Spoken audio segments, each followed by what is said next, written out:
Um assunto que é um pouco polêmico para a gente poder tratar aqui e que a gente tem uma série de pontos a favor e contra.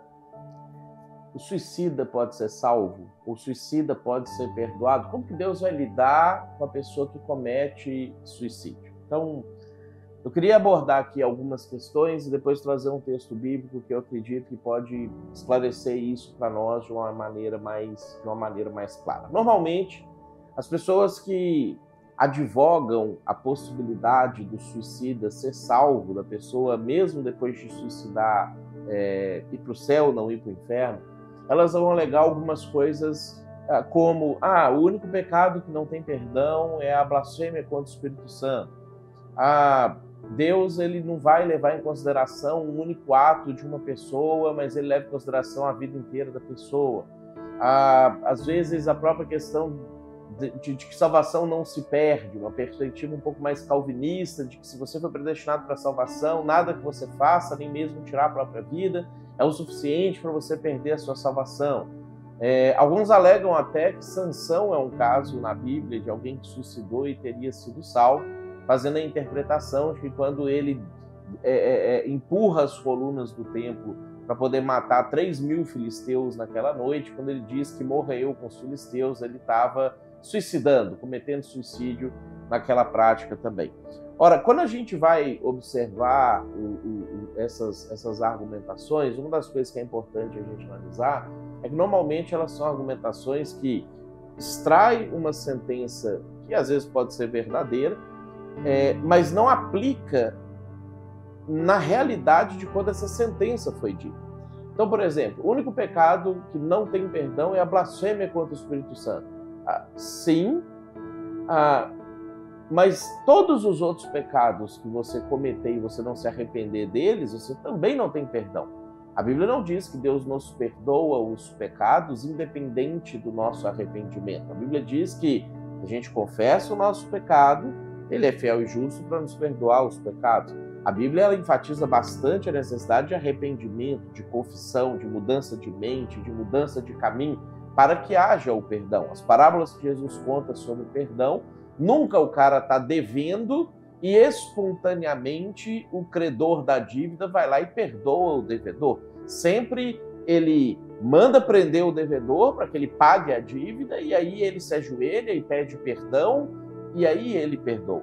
Então, quando a gente observa essa perspectiva de Deus a respeito de perdão de pecados, a gente percebe que ela não é algo necessariamente automática. Ela não é algo que você vai pecando indefinidamente ao longo da sua vida e Deus vai correndo atrás de você, te perdoando todos os seus pecados.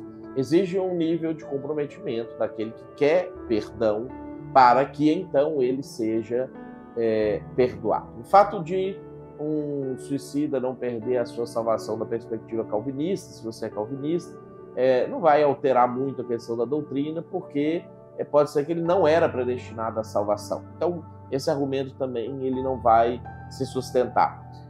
A questão de Sansão ele não é um suicida. Sansão não é uma pessoa que vai lá e tira a própria vida. Sansão é alguém que morre em combate. Ele sabe onde ele está, ele sabe o que ele está para fazer, ele sabe qual é a missão dele e ele sabe que ele vai perder a vida executando a missão dele naquele momento. Então Sansão fica cheio do Espírito Santo, ele empurra as colunas e ele entende que ele morrerá fazendo aquilo ali. É como um soldado que às vezes está junto com seus companheiros de batalhão, o soldado inimigo joga uma granada ali dentro do quartel e se aquela granada explodir vai matar os 5 companheiros que estão presentes ali, e de repente um resolve pular em cima da granada e absorver todo o impacto, sabendo que vai morrer com isso, mas sabendo que morreria de qualquer jeito, então ele prefere salvar a vida de alguns companheiros e garantir o sucesso na guerra, do que ser egoísta e negligenciar o papel e morrer de qualquer forma. Então,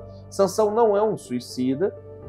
Os suicidas a gente vê eles claramente aparecendo na Bíblia, como Abimeleque, como Saul, como o próprio Judas, que são pessoas que querem evitar a realidade e tiram a sua própria vida.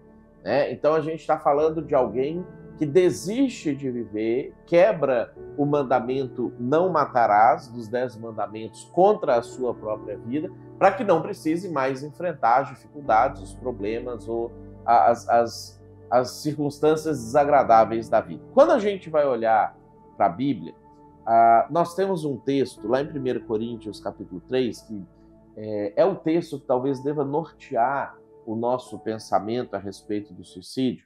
No versículo 16, Paulo ele fala assim, ó: vocês não sabem que são o santuário de Deus e que o Espírito de Deus habita em vocês? Se alguém destruir o santuário de Deus, Deus o destruirá. Pois o santuário de Deus, que são vocês, é sagrado. Então, quando Paulo ele escreve isso aqui, ele traz para nós a perspectiva de que uma vez que nós reconhecemos Jesus, aceitamos Jesus como nosso Senhor, nós não somos mais nem sequer pertencentes a nós mesmos. O nosso corpo não nos pertence mais. O nosso corpo ele se torna templo do Espírito de Deus, ele se torna santuário de Deus. E uma vez que isso acontece, o nosso corpo ele só pode ser utilizado para aquelas coisas que Deus permite que seja utilizado.